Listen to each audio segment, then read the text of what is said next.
A special thanks to Ellabelle for making the thumbnail for this video. Welcome back everyone to another review. So this week Ellabelle has graced me with another game that was already in development, but still graced me with Steam keys, called Alchemy Quest. A game similar to Short Stacks, but not enough to, be a carbon copy. But enough talk, let's go right on in. So, you play as a young alchemist named Jericho who has been kicked out of a very high-end alchemy school after the accusation of using blood magic. For those who don't know, blood magic is basically kind of the core mechanic of this game. I'll explain that later. So now you have an apprenticeship with an old head by the name of Lumberknight, and tasked with going on various kinds of adventures that eventually leads you to getting your get back against the headmaster that kicked you out in the first place.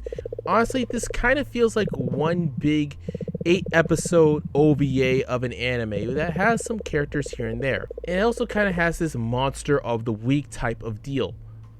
Which, by the way, it's kind of like how I recommend you play this game. Do not try to fucking binge this game. Surprise, surprise. Now the presentation. My god, I'm going to be doing a fuck ton of censoring if I already haven't. But the monster designs definitely scream, I'm a bad guy, I'm going to either make you my sex slave or put you in a fucking box. And the sex animations are consistently good, even though I only did like a few of them. The gameplay is your typical RPG affair like Dragon Quest, but added short stacks mechanics such as willpower and other sex moves. Now, I'm going to just tell you up front, if RNG really smiles upon you, you have a fast track to actively breaking this game. And even if RNGesus doesn't really favor you, you're still gonna break this game. So it all depends on how fast can you break this game. And honestly, yeah. And remember what I said about blood magic? Well, it's actually carnal magic, because in order to make the elixirs that you need to extract male fluids, if you know what I'm saying. But yeah, now keep in mind there are some extracurriculars, such as you guarding after every single elixir you made. There's also the brothel, a secret club that you can do a few mini games in, where you can get the equivalent of continental coins to enchant your items, which further breaks the game.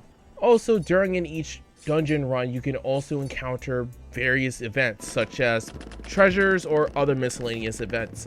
But overall, I had a pretty decent time with this game.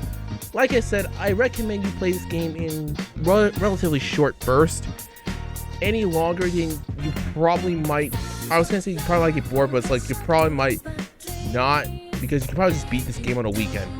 But other than that, until then everyone, good night and good luck. And by the way, thank you to Ellabelle for making this thumbnail. If you enjoy this video, leave a like, comment, subscribe and hit the bell for both uploads and community posts, and be sure to follow Overlord on social media such as X and Pixiv.